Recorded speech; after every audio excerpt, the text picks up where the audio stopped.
پہلی بات جو انسان پر وارد ہوتا ہے، اب وارد ہونے والی باتوں کے اندر بھی یوں سمجھیے کہ دو قسم کے حالات وارد ہوتے ہیں. ایک وہ ہے جو آپ کے لیے دل خوشکن ہے، خوشگوار ہے، بڑا اچھا ہوا، اچانک جو ہے کوئی آپ کو نفع حاصل ہو گیا، غیر متوقع طور پر کوئی کامیابی حاصل ہو گئی، اس سے انسان زیادہ متاثر نہیں ہوتا. اگرچہ ہوتا ہے، اگر وہ ظرف کم ہوگا تو پانی چھلکے گا، آپے سے باہر ہو جائے گا، پھولے نہیں سمائے گا خوشی سے. لیکن زیادہ جو تاثر آدمی لیتا ہے وہ تکلیف، مصیبت. کوئی مصیبت آ گئی، کوئی تکلیف آ گئی، کوئی بیماری آ گئی، کوئی حادثہ ہو گیا، کوئی نقصان ہو گیا بہت بڑا. اس پر کیا ہوتا ہے کہ انسان ملول، غمگین، انتہائی مایوس ہو کر رہ جائے. پھر یہ کہ جس ذریعے سے وہ آئی ہے، فلاں شخص نے یہ کر دیا، اس کے خلاف دشمنی، نفرت، کینہ، کدورت وہ پیدا ہو جائے. یہ تو ہے ایک عام طرز کا جس کے اندر کہ ایمان نہیں ہے. جس میں ایمان ہے اس کی سوچ بالکل مختلف ہوگی. وہ کیا ہے؟ ما صاب من مصیبت الا باذن اللہ،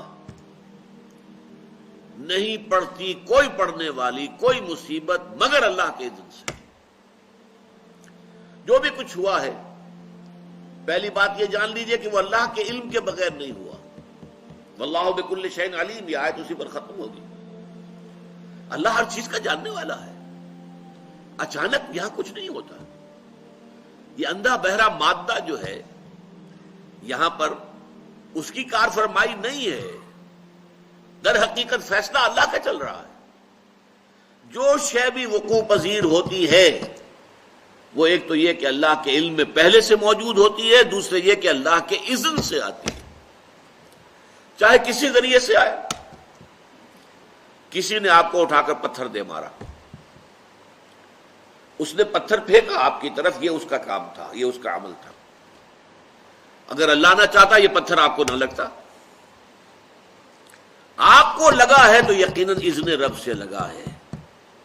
اب انسان اگر سوچے، میں یہ بھی کہہ سکتا ہوں کہ یہ پتھر مجھ نے مجھے مارا، اور میں یہ بھی کہہ سکتا ہوں کہ اللہ کی طرف سے آیا.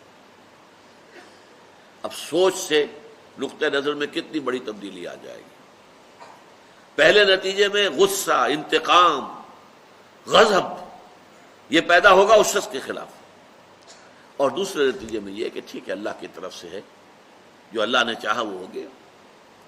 فلاں نے یہ کر دیا، فلاں نے یہ کر دیا، فلاں نے مجھے اس تکلیف میں ڈال دیا، فلاں کی وجہ سے مجھے یہ نقصان ہو گیا. ان سارے سے برو کشیر سے پیچا کہ ہست و بود مرا، کہ اقدہا کے مقام رضا کشود مرا. اللہ کی طرف سے آئی ہے، میں راضی ہوں، میں مطمئن ہوں، میرے رب کی طرف سے ہے. جو کچھ ہے من جانب اللہ ہے. ما اصاب من مصیبت الا باذن اللہ، نہیں پڑتی کوئی پڑنے والی کوئی مصیبت، کوئی تکلیف مگر اللہ کے اذن سے. اللہ کے اذن کے بغیر پتہ تک نہیں ہلتا. یہاں پر اس بات کو یقین کے درجے میں جان لیجیے، اللہ کے اذن کے بغیر اس کائنات میں پتہ تک نہیں ہل سکتا. وہ تصور خدا ہم جا کے پڑھیں گے تفصیل سے سورہ حدید میں، کہ بس ہاں ایک کریٹر تھا، کریٹ کر کے علیحدہ ہو کر بیٹھ گیا. نہیں، اس نے پیدا کیا ہے. ثم استوى علی العرش، پھر تخت حکومت کے اوپر بیٹھا ہے. اور یدبر الامر من السماء الى الارض، وہ تدبیر کر رہا ہے امر کی. وہ فعال وہ ہے، لا فاعل فی الحقیقت الا اللہ، فاعل حقیقی اللہ ہے. تو ما اصاب من مصیبت الا باذن اللہ ومن یؤمن باللہ یہد قلبہ. اور جو اللہ پر ایمان رکھتا ہو، یہ ہے وہ ثمرات ایمانی کا تذکرہ، اللہ اس کے دل کو ہدایت دے دیتا ہے. ہدایت کس بات کی؟ تسلیم و رضا کی. سر تسلیم خم ہے جو مزاج یار میں آئے. اے اللہ، اگر تیرے لیے تیرے حکم سے یہی تھا کہ میرا بچہ فوت ہو جائے، میں مطمئن ہوں. تو نے دیا تھا، تو نے لے لیا. اس پر صدمہ کاہے کا؟ کوئی اس میں بھی خیر ہوگی، کوئی بھلائی اس میں بھی مضمر ہوگی. ہم نہیں دیکھ سکتے، تو دیکھتا ہے. ہم نہیں جان سکتے، تو جانتا ہے. ہمیں علم نہیں ہے، تجھے علم حاصل ہے. انک تعلم ولا نعلم وتقدر ولا نقدر بیدک الخیر، تیرے ہاتھ میں خیر ہی خیر ہے، جو تیری طرف سے آیا خیر ہے. تو یہ جو راضی برضائے رب رہنا ہے، یہ ایمان حقیقی کا ثمرہ اول ہے.